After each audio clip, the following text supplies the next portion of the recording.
Hi guys, how's it going? This is Adekunle, and you are live with me on Zikoko. Let's go. It feels pretty badass, I'm not gonna lie. Consistency is there, Yeah, just keep it at that. It feels really badass. If you're easy runner. I wanna say, who wouldn't? Second of all, I just thought it was an opportunity for me to go back and actually enjoy the Big Brother experience. Have fun, and I'm glad that I did. How was it like being in the house? Hard to explain. How's it like being in Big Brother's house? It's really hard to explain if you haven't gone through the experience, but you have to be very aware that even though everything there is real and you can actually touch and see everything there, it's not a real life situation, and a lot of things that happen there will get to you and trigger you. I mean, we are all human beings at the end of the day, and if you let it affect you, you won't get to have fun. As you guys can see, I had fun when I was in the house. Yay! This is one of the reasons why I love that I went back into Big Brother's house. I can confidently tell you that I did not have any low moments, and I had one too many high moments. I'd most likely start from the last. I want money for dancing in Big Brother's house. I know why this is actually funny. Before I went into the house, I told my fans that I was the best dancer on the internet, and they thought I was lying. They actually argued with me. But then I've gone into Big Brother's house, and then I won money for dancing. And then most of the tasks win as well. I loved it. Also, I was the first head of house in the Big Brother Naija All-Star season. I think I might have set the record for the fastest time to become head of house, 12 seconds. So, I'd like to see how that goes. Yes, I did have a strategy. My strategy was being Bad Boy Dex. I guess it worked out. What did I do?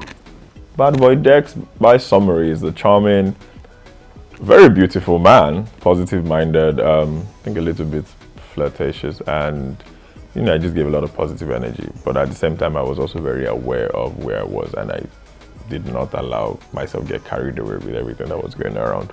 But yes, Bad Boy Dex, being Bad Boy Dex was my strategy. And I think I fully embodied it. I like it, don't you? I'd say the major difference between Level Up Adekunle and All Stars Adekunle is I actually allowed myself have fun in the All Stars. I did not get into any fights, even though one almost happened. But I'm really grateful that I was resolved. But I allowed myself have fun. I allowed myself enjoy the experience fully. And yeah, I think I kept to myself a lot. I'd say that's the major difference. Did I see myself getting into a shape? No, I did not. That just happened by chance.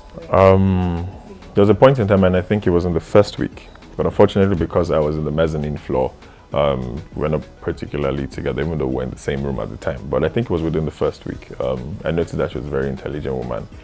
And by the time my regime ended, it gave us an opportunity to bond and get to know each other. So I'll say first week. Absolutely not, because the last time I was there long and I was not in a ship. So yes, I was in the finals by virtue of me being me, and I think that's testament to the fact that I'm a bad guy. I think I'm friends with almost everybody in the house. I don't have one person I wouldn't call my friend. Yeah, Doya and I are cool. I knew I was a strong housemate from last year. I mean, if you've met my fans or if you've ever heard of them, the Islanders, they don't play. I mean, and this is probably the first time I'm going to say this. I was pretty confident that I would go far in the All-Star season. I just didn't let the other guys in the house know. Well, yeah. You should don't play with the Islanders. They're pretty strong and confident. Kidwaya's efficiency shocked me the most. I genuinely thought Kidwaya was going to go far. Maybe not the finals, but I genuinely thought he was going to go far. And I'm not even going to lie. I loved the way he played the game. Kidwaya was working overtime, and because I'd said to myself I wasn't going to get involved in any of the things, it was very beautiful to watch it manifest. So I'll see when he was walking around doing his rounds, and I saw how the domino effect was happening, and I loved it so much. I genuinely didn't think he was going to leave so early. Soma Venita, Soma Venita. I actually thought Soma was going to win. That was why I nominated him. No vex, and I said it in the diary room. Absolutely not. I mean, at the time when I was in the house, I didn't understand why, because last year I was nominated because people had things to say about me. And this time around, I didn't think I was in a bad position with anybody. Funny enough, we actually had the conversation in the last week, myself and the other 5 finalists. We just sat around and we just go, I nominated you, I nominated you, I nominated you. I'm like, all right, cool, okay. I will just continue eating. I mean, it's a game, so it is what it is.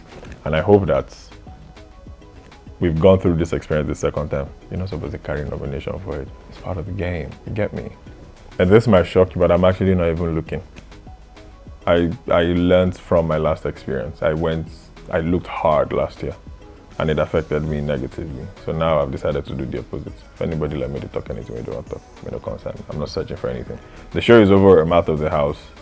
It's all love and light from here. Positive vibes, and let's just focus on the future and see the beautiful things that we are yet.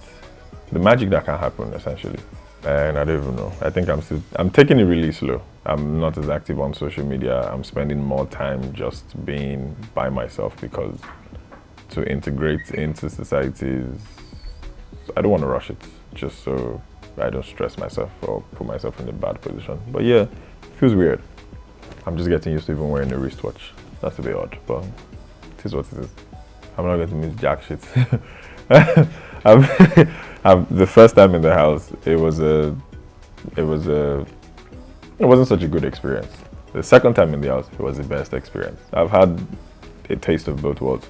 Shout out to Biggie. I love you so much, but this is the end of our journey. Except you want me to be your assistant, then yes, no problem. But housemates, thank you very much. I guess time will tell. So first of all, you have to follow me on my social media platforms. That's the only way you can keep up with me. A little bonus, maybe turn on your post notifications so you don't miss any of my posts. But going forward, as I've been told more often lately, I should work on my voice, so I'll take presenting and hosting a little bit more seriously. And I have a passion for filmmaking, so yeah, anytime when you don't see me active on social media, I'm learning. I won't say going back to school, but I'm learning, or I'm brushing up my skills on being a filmmaker. So I want to make travel documentaries, fashion film, and cultural exploration documentaries as well. And I will dabble into politics, but that will be a gradual transition. Thank you guys for having me. I hope you had fun. If you have any more questions, you know where to find me.